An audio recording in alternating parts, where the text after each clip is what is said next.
Our first guest is standing with Israel. He is a self-proclaimed Bangladesh Zionist and is the first national to travel to Israel. We were very happy to have Dr. Shadman Zaman here. Hello and welcome to the show. Shalom, Manishma. This is so great. You're such a fabulous role model, and I know you were saying that you came here like for the first time last year, and you're already back. Where did this interest in Judaism and Israel come to be? So, firstly, I want to thank the World Zionist Organization and Mr. Yaakov Hagoel for arranging this interview with you guys, and thank you for hosting me at your lovely studio, and also the Zionist Federation for this trip, the second time, my second time in Israel. So, I come from Bangladesh. I'm a Bangladeshi national, Bangladeshi citizen. Right now I work in UK as a doctor. And coming from Bangladesh, a Muslim majority country where you are taught to hate Israel in the society, in the school, I was lucky enough, fortunate enough to be born in a well-connected, politically connected, powerful, and also, open-minded family where I had my grandfather who was one of the earliest Bangladeshi Zionists. So you can say I'm just following up on him. And also a fun fact is that my great-grandfather, my mom's grandfather, served in the British military in Alexandria and Benghazi during the Second World War as a doctor. So I just think I'm working on the family footsteps. Wow. Yeah. It's really amazing. So, but I mean, you really put yourself out there in a way. You were saying like you started being interested in Judaism as a young boy. I started being interested in Zionism. I read the book A Case for Israel by Alan Dershowitz, thanks to my grandfather who got the book smuggled in from Singapore at the age of 12. And you can say my induction to Zionism began at the age of 12. And then, right now I'm 25, so in 13 years I became a great Zionist, and my Zionism connected me to Judaism. And right now I'm converting to Judaism, Orthodox Judaism in London, under London Bed Din. So also meeting Jewish people, meeting such great, amazing people from the Jewish community in London also really motivated me to convert to Judaism. It's really, really unbelievable. Now, I mean, what's it like? I mean, this is a big deal. You're making history by being here and being, this is historic. I know, thank you. But the thing, I know I'm making history, but I'm also making a statement. I want to use this platform to tell people from Bangladesh especially that Israel is a democratic country, a democratic state which provides equal rights to all of its citizens, which I saw in this trip, in my first trip, which provides equal rights to all of its citizens, irrespective of their religion, ethnicity, color.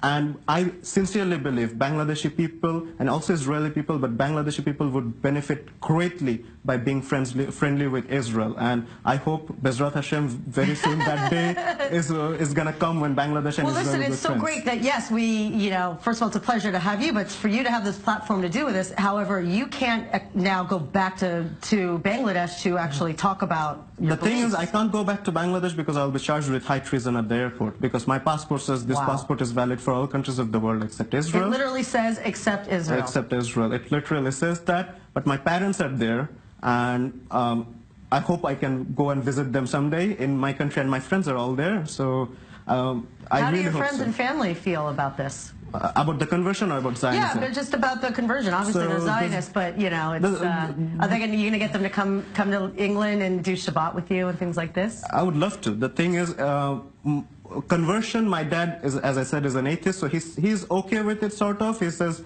you are 25, so it's your decision. My mom, who is a practicing Muslim, by the way, makes the ultimate sacrifice. She actually looks up Shabbat times in Google and actually calls me accordingly so that I don't get disturbed during Shabbat. What a woman! And actually, we were talking when I was at the Kotel this time that I was talking to my mom, and we were talking that, well, in 2-3 years' time, maybe, hopefully, I can bring my mom here legally, very normally, and she can pray at the Al-Aqsa Mosque or Temple Mount, and at the same time I'll be praying at the Kotel. Well, listen, this is a very strong statement, and do you believe that through these types of efforts we could find kind of a way to have solutions and better understanding of our different cultures and religions? Of course. That is why I'm here, because only through talking and mixing together, and I don't know the right word here, maybe dialogue. Yeah, we can actually know each other. We can actually know how similar it is. Like, I'm just gonna give you two examples. We come from Abraham. Yeah, we all come, but that's the religious example. The cultural, you know the word pita. Pita means bread. Pita also means bread in Bangladesh.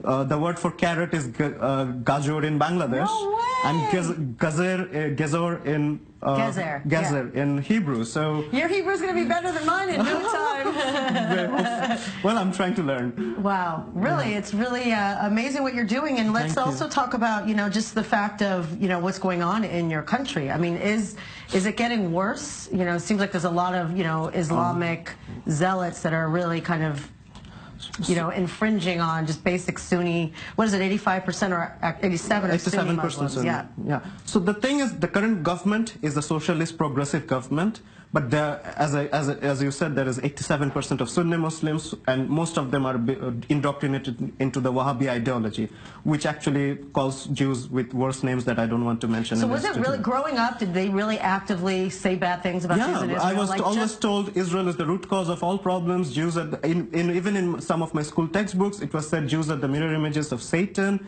and all those things. So I really thank my grandfather, who actually indoctrinated me into Zionism. We got to do some research on your grandfather. There's something going on with his family. Unfortunately, he passed away last year because of thyroid cancer. But he knew I was coming to UK. So he told me that the first country I should go once I get a British permanent residency is Israel. I didn't wait. I just came with a Bangladeshi passport. Well, your grandpa is a fine man and a good role model. Thank you so much.